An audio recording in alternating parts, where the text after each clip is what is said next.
Hey, it's Emily Williams, the founder of I Heart My Life and your host of the I Heart My Life show. This is episode 186, The Dynamic Laws of Prosperity, Part 6.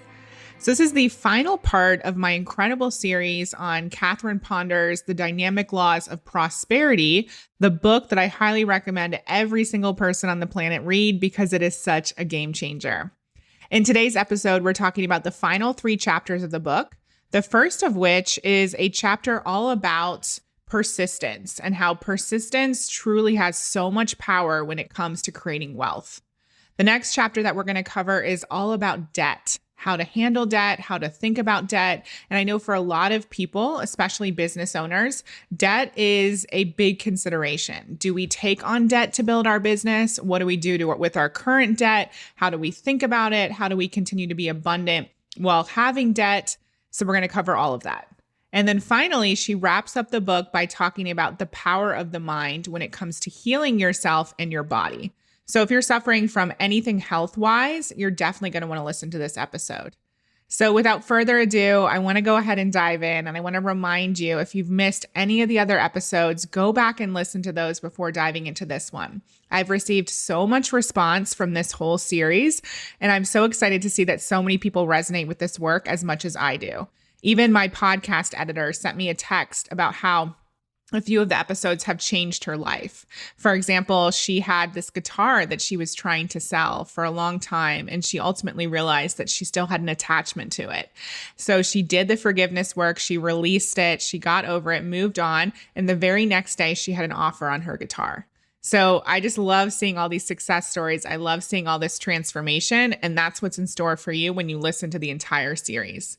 And if you're ready for part 6, let's go ahead and do it. Are you looking to transform your relationship with money?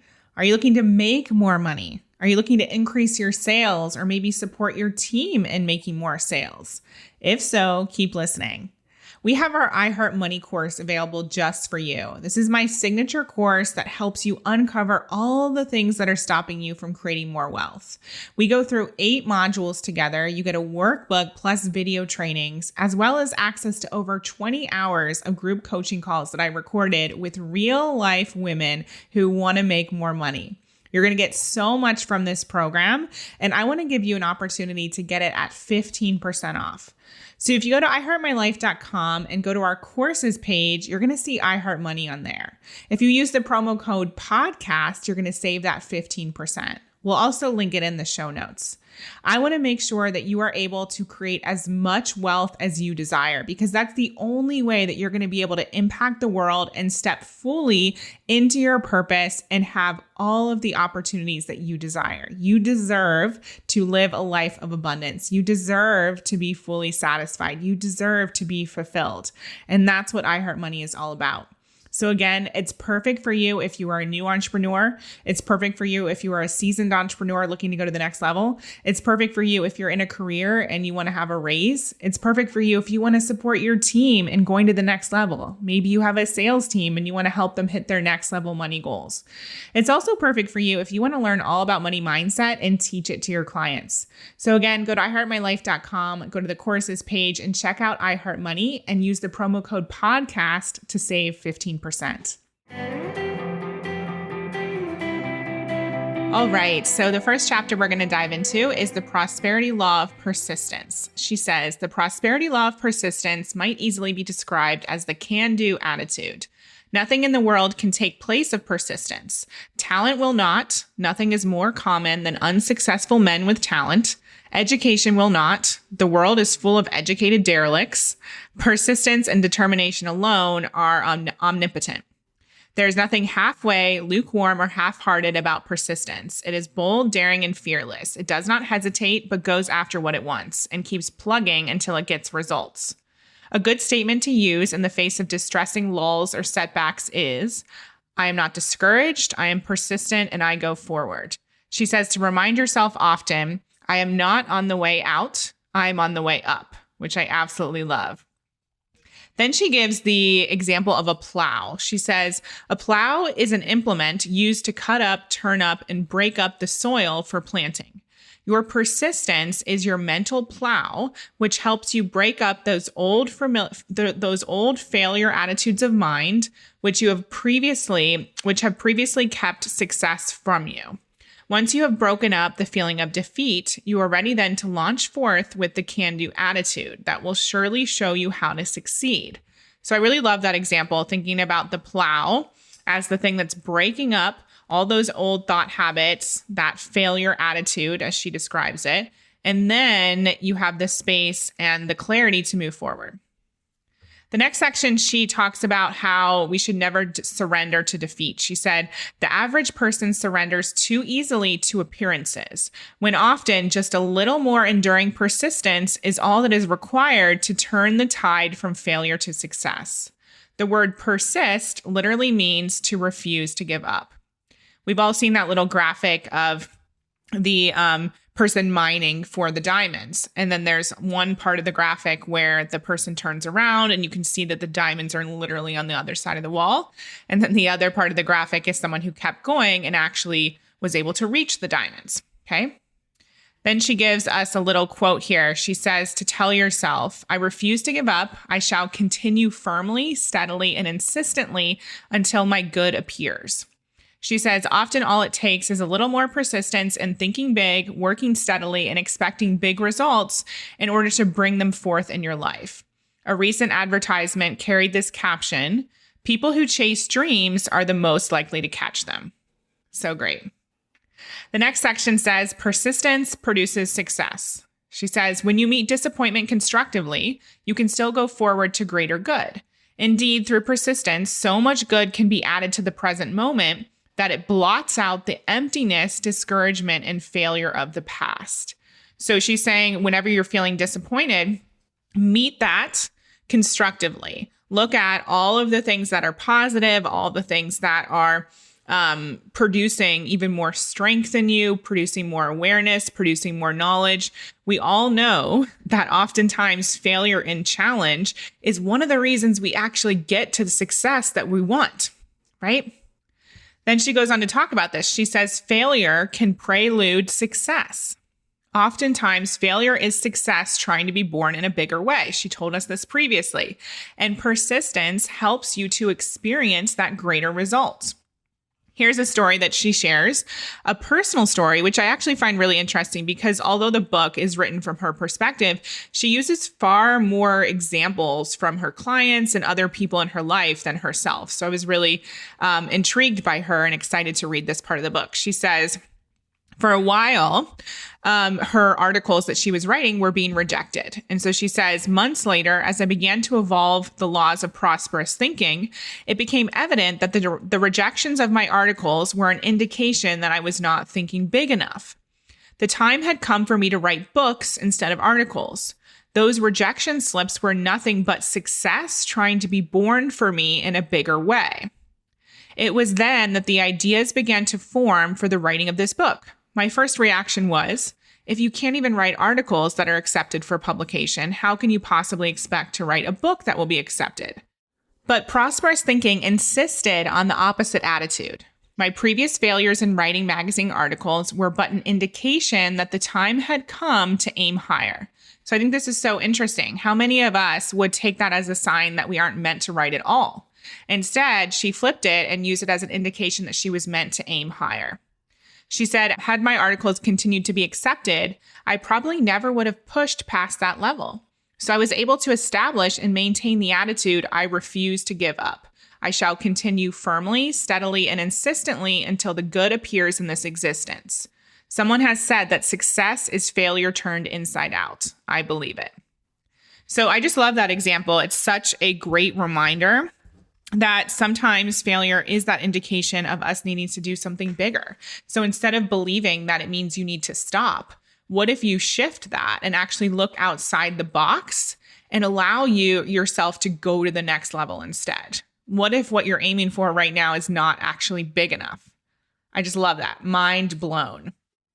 Then she goes on to say, refuse no as an answer. When you learn the power of prosperous thinking, you learn how to work things out in your mental attitudes first, rather than expend effort in running hither and you attempting to manipulate an outer desired result.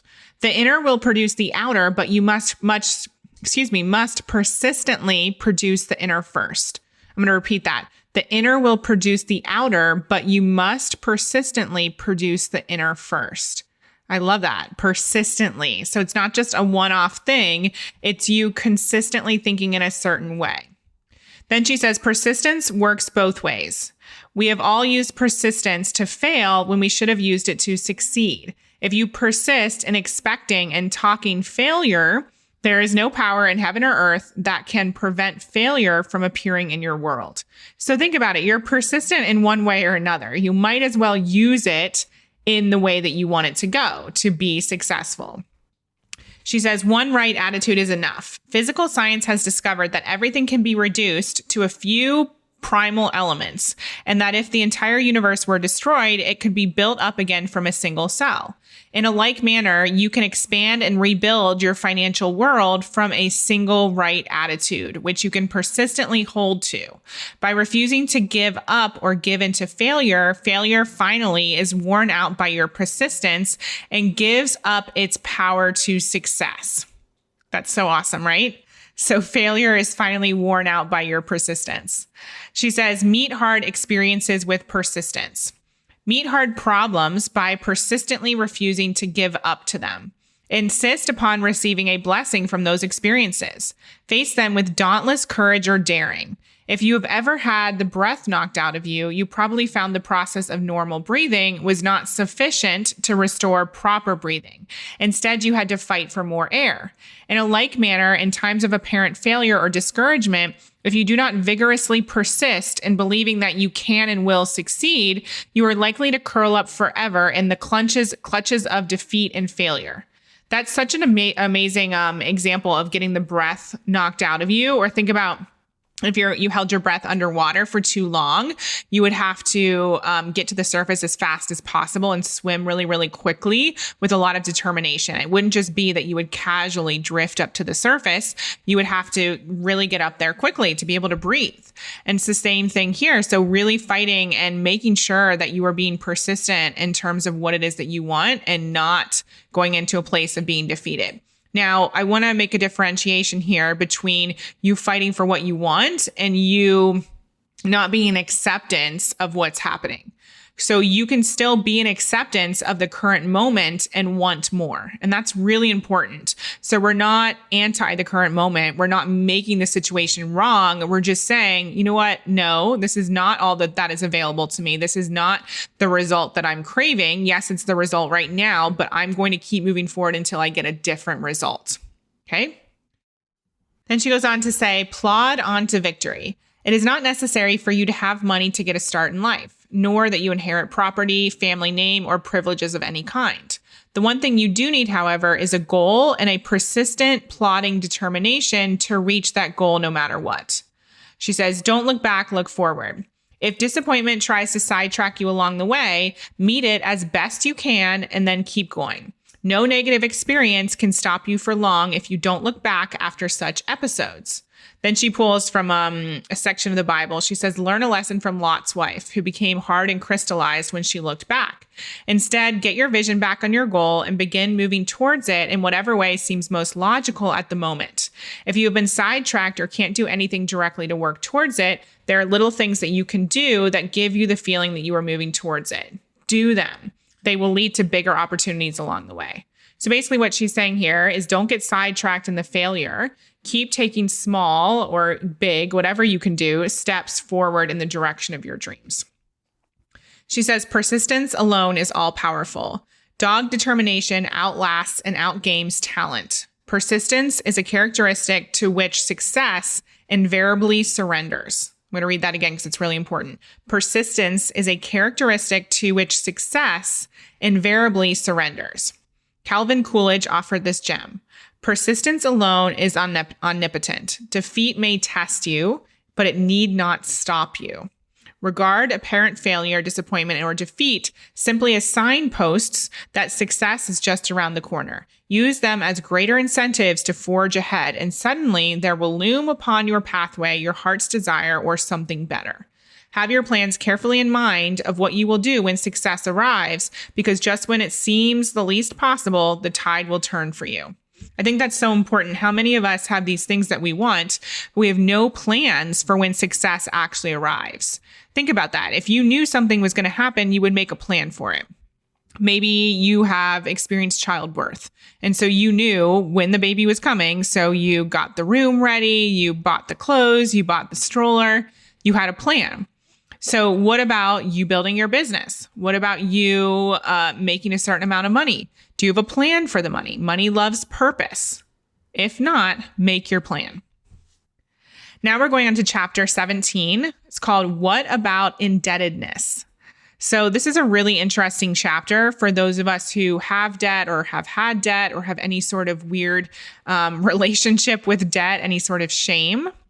It's really interesting how she differentiates when you should go into debt and when you shouldn't. So I'm going to read this, and I hope that there are some key pieces here that actually make you feel really good about potentially having some debt, especially if you're investing in your business or investing in your dreams. But we're going to work through all that together. So she says, credit is not desirable if used in desperation to postpone financial disaster a little longer. Do not incur bills that burden you with the feeling of lack or limitation. You may incur reasonable financial obligations if you can do so with an easy mind in the faith that you can meet them in a reasonable manner. Now, this is really important because oftentimes we have people who start our programs at I Heart My Life, and maybe they don't have the money sitting in the bank. So they'll often put the program on a credit card or borrow the money from a friend or family. I myself was given James's credit card to invest in the first program I was a part of. He lent me $7,500, and we did that and knew that we could make that money back.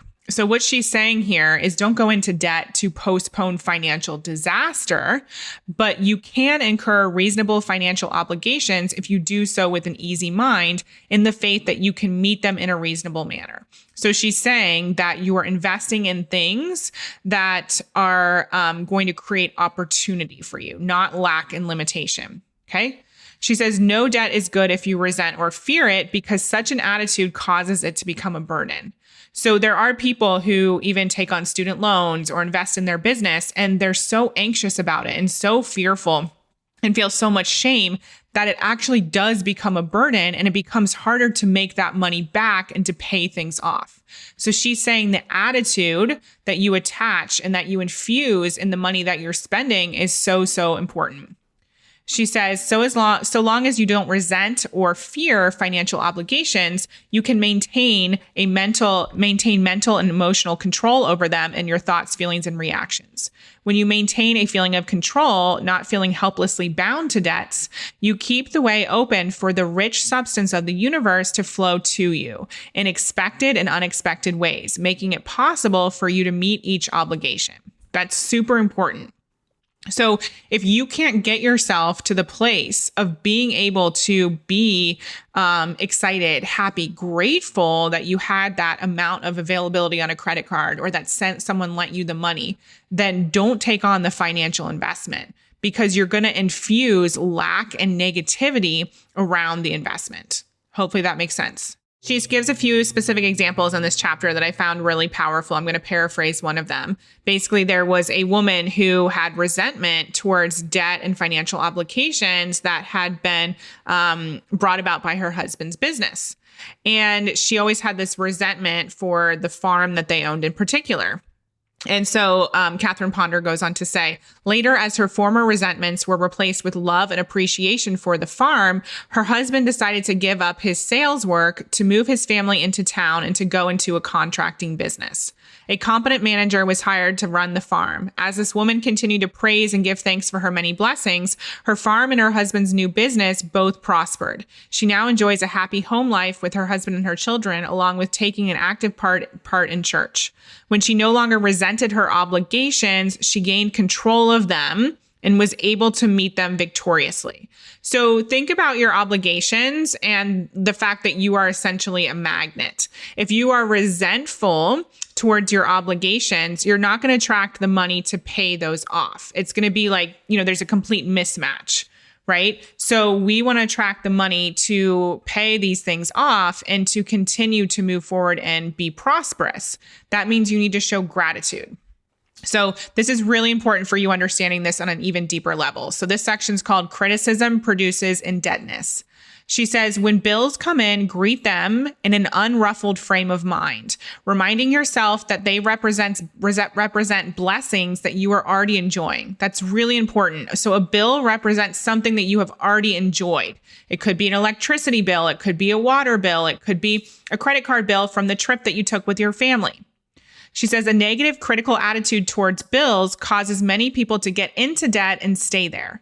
I know a family that had consistently fumed over their monthly bills. Certain bills continued to rise unreasonably. They found themselves further and further in debt. When those people learned of the power of prosperous thinking for getting bills paid, they stopped condemning the bills. Instead, they began to affirm, and she gives us a statement, we use the prosperous power of divine intelligence and wisdom, integrity, and good judgment in all of our financial affairs. We give thanks that every financial obligation is paid on time.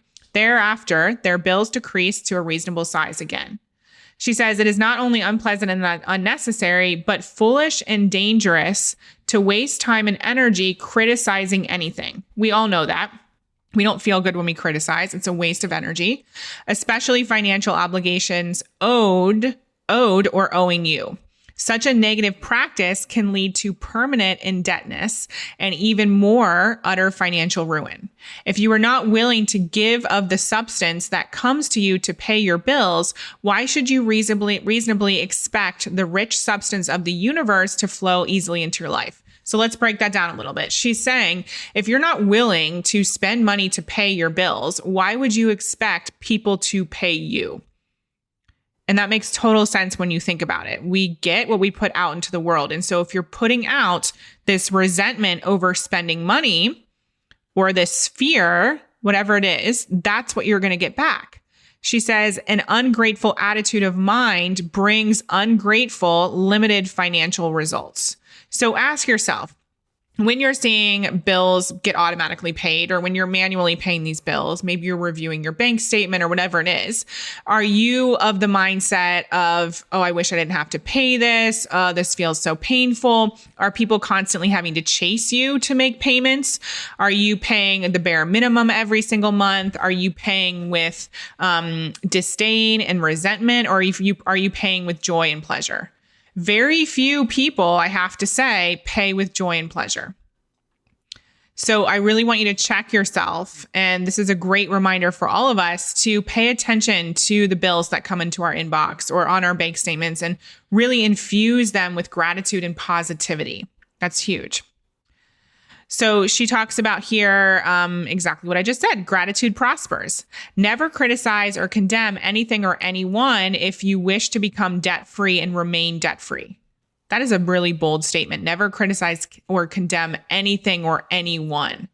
As stated in the chapter on your special powers for prosperity, the scientists now believe that everything is endowed with an innate intelligence that knows what you say, think, and feel about it. If you speak of things, people, and conditions in a positive, prosperous way, you gain their subconscious cooperation. So that's really powerful. If you speak of things, people, and conditions in a positive, prosperous way, you gain their subconscious cooperation. Whereas if you criticize your world, you repel its blessings and attract only negative, limited conditions in your life. She says, here's a statement. There is no criticism or condemnation in me, for me, or against me. Divine love, wisdom, and order now reveal the perfect guidance and produce perfect results in me and in my world. I love that. She says the technique of getting debts paid, both those you owe and those owed to you, is first inner work in the realm of mental attitudes. Others are so repelled by your critical, unforgiving, condemnatory thoughts that they shrink from wanting to pay you what is owed. So she's basically saying that when you have critical, unforgiving thoughts about what is owed to you, people feel that and it repels them, so they don't actually want to make the payment. She says, as you change your thinking about them, they subconsciously feel it and respond in a more positive way. I love that. Then she goes into a section that is incredibly powerful. So I want you to listen up. It's called Activating Trust Dissolves Indebtedness. If you are in debt, it is because someone believed in you and had enough faith in you to trust you financially. Let's let that sink in. So if you are in debt, maybe it's a student loan, maybe it's a credit card, someone believed in you and had enough faith in you to trust you financially. If others are in debt to you, it is because you extended your trust to them. Trust is a wonderful divine element, and it produces divine results when activated. Whenever you think of owing or being owed, give thanks for the trust that brought about the financial transaction in the first place. Know also that the same trust which worked in the beginning can still work to bring forth the full payment due. Reestablish this attitude by affirming the same divine trust that first motivated this financial transaction is now mightily at work, clearing it up for the highest good for all concerned. Then she goes on to share a story about a husband and wife who were experiencing financial issues, and they basically had a lot of fights and arguments and a lot of discord within their relationship. And it was pointed out to them that they would have to become more harmonious with each other before they'd be able to attract customers and make sales again. And I think that's so important. If you think about how we do one thing is how we do everything. If there is distrust, if there's a lot of arguments, if there's a lot of negative energy in your relationships, think about how that's infusing into your financial affairs as well. Then she goes on to a section that's called There is a Way Out of Indebtedness. And by the way, indebtedness basically just means to be in debt, if you haven't figured that out already. She says, perhaps one of the greatest barriers to freedom from indebtedness is fear and desperation. So one of the greatest barriers to freedom is fear and desperation. When they are overcome, you are on your way to financial freedom. Such attitudes are normal for people in debt, but once those attitudes are changed, the whole situation will change and very fast. Always, for every problem, there is a way out. There is a divine solution. To help establish and maintain the prosperous attitude until it could prove itself, she's talking about one of her clients, I suggested that he daily affirm this with this statement. There is a divine solution to this situation. The divine solution is a sublime solution. I give thanks that the divine solution quickly appears now. So maybe you want to create your own phrase, but just remember, as Marie Forleo says, everything is figure-outable. Then she goes on to say, although it seems dismal in the moment, begin knowing that there need not be no permanent loss in this experience. That which seems to have been lost during an illness or anything else can be divinely restored to you financially and otherwise. Then she has a little prayer here that says, I give thanks for divine restoration in my business affairs. Divine restoration is now doing this perfect work for all involved, and the perfect result appears now. I give thanks that every financial obligation is now being met. Then she goes on to advise that we need to keep quiet about our indebtedness. If they would keep quiet, keep going, and do the best they could to meet their obligations and affirm divine guidance, that way would open up to clear all of the indebtedness. Then she talks about how there was a widow who had a very troubled life. She was lonely, in debt, unhappy in her work, dissatisfied with life in general. While she sought freedom from indebtedness, all the time she bemoaned how harshly life had treated her. So she was showing up as a victim. Her financial circumstances became more stringent than ever, though she continued to receive pay raises and other financial blessings. Finally, she realized that in talking about hard times, her very words were her worst enemy. She became silent about her financial affairs. For all the hard experiences of her life, she was asked to affirm divine restoration and to dwell on the promises in the Bible. So essentially what she's saying here is speak only in prosperous terms. And she gives us a little statement here that says, everything and everybody prospers us now. We prosper everything and everybody now. So think about how it would feel to speak in that way versus speak about lack and everything that's going wrong in your life. Again, we attract what we put out into the world. And so when we show up in that way, you can really, you can relate to this. If someone is down in the dumps and complaining all the time and showing up like a victim, then they're going to get that back. People aren't going to want to even be around them. They're going to repel people. They're going to repel money. So she says, dismiss financial mistakes, which I know will resonate with a lot of people. She says, oftentimes people worry about financial mistakes of the past and thus crystallize their thinking, which manifests as present indebtedness. Okay, they're thinking and worrying about financial mistakes from the past. When you look back, there's no room in your thinking for new ideas which could clear up past mistakes and indebtedness. To forgive yourself and others of past mistakes is essential if you wish to be permanently free of financial burdens. If such memories try and haunt you, use this statement. The forgiving love of divine intelligence has set me free from the past and from the financial mistakes of the past. I now face the present and the future wise, secure, and unafraid. She says that this will work wonders for you and others. As stated in the vacuum law of prosperity, it is necessary that we constantly forgive ourselves and others if we wish to be prospered. It's huge, right? Then she goes on to ask for prosperous ideas. So literally, if you're someone who likes to pray or meditate, ask for prosperous ideas. Finally, at the end of this chapter, she says, indebtedness can be a blessing in disguise.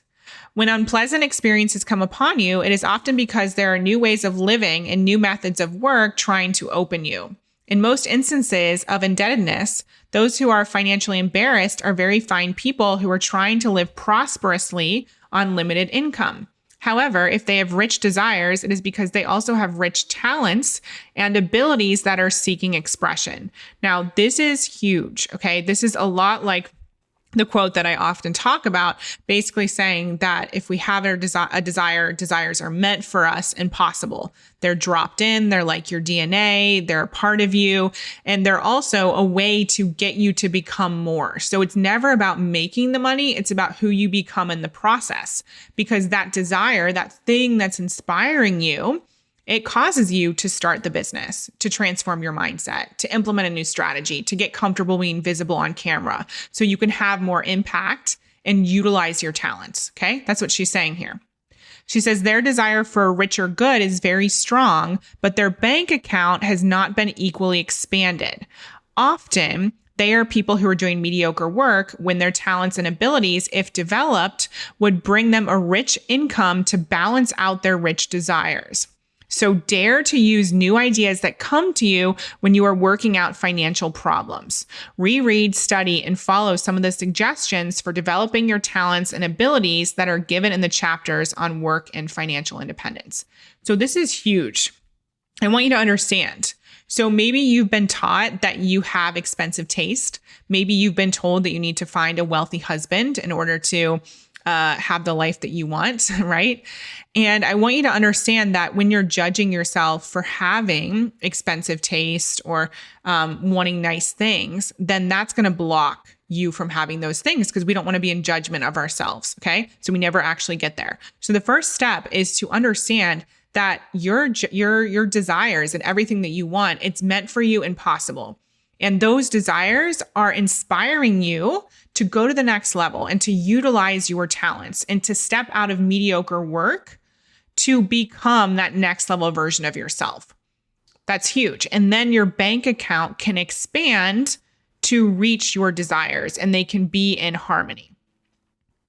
She goes on to say, the boundless, limitless power that created the universe is now accomplishing in and through me all that is for my highest good in mind, body, and affairs. I give thanks that I am divinely equipped to accomplish great things with ease. I love that statement so much. That's huge. So I hope you guys are getting this, that this is like you wanting that next level thing. It means that you can have it. You just have to expand yourself and start showing up in a different way. All right, let's move on to the final chapter here. It's called Health and Prosperous Thinking. Now, this is one, if you are suffering from anything health related, I want you to get this book and read it for yourself. She talks about 3 different steps that people can take in order to heal themselves.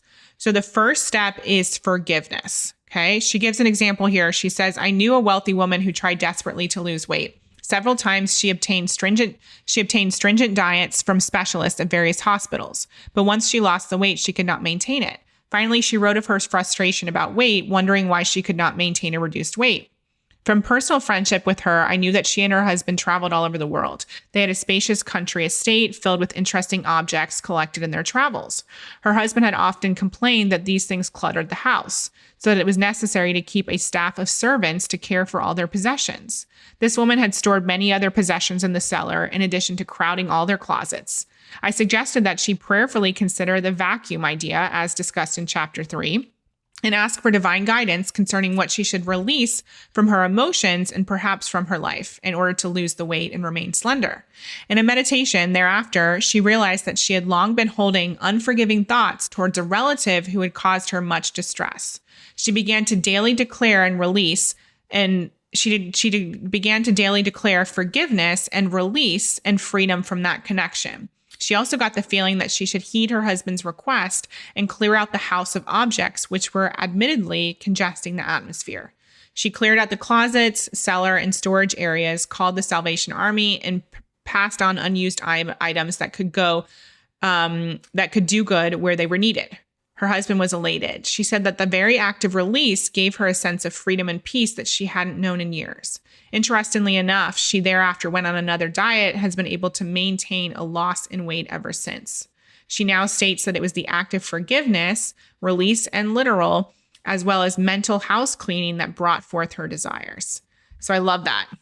The next step is affirmative thought and prayer. So I'm not going to go into an example of that. You guys know what that is. So you create some sort of thought, some sort of affirmation that you're able to state over and over that will create the healing. Then the third step is mentally picturing yourself or the person who needs the healing as mentally strong and well. And she basically gives an example of a gentleman who was also looking to lose weight, and he realized that he could never keep it off because he actually saw himself as someone who was overweight. So he started to saturate his mind with actual pictures that he would put around the house of himself looking slender, as well as other people who had the type of body that he was looking to create. Okay. So this is the very end of our series. I'm going to leave you with a couple of statements here that Catherine Ponder has written. She says, while you have been reading this book, I trust that some of its gold dust power has already touched you, even as it has touched me.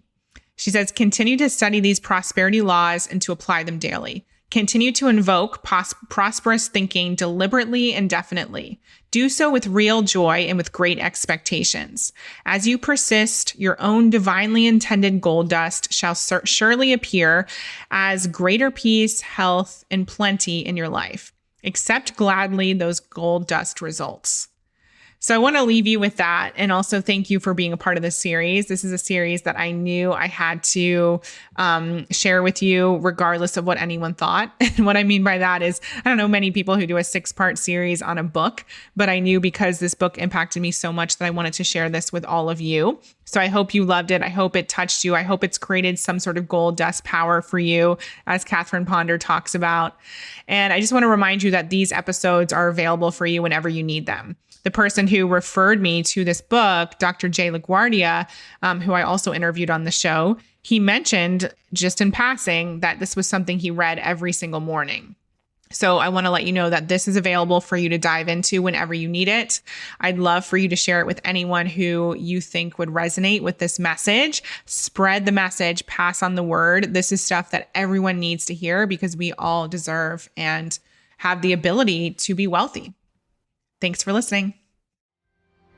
I hope you loved today's episode. It was super fun for me to record. Definitely take some action on some of the tips that I gave you in today's episode. You can also go to our courses page on iHeartMyLife.com and check out our iHeart Money course. This is perfect for you if you want to start transforming your money mindset to create more wealth. We also have our special money audio on that page, so you can check that out as well. Thank you so much for being a part of the show, and I look forward to talking to you next time. We hope you loved this episode. Thank you so much for being an avid listener of the I Heart My Life show. Take a second and leave a review. It would mean so much to us, and we read all of them.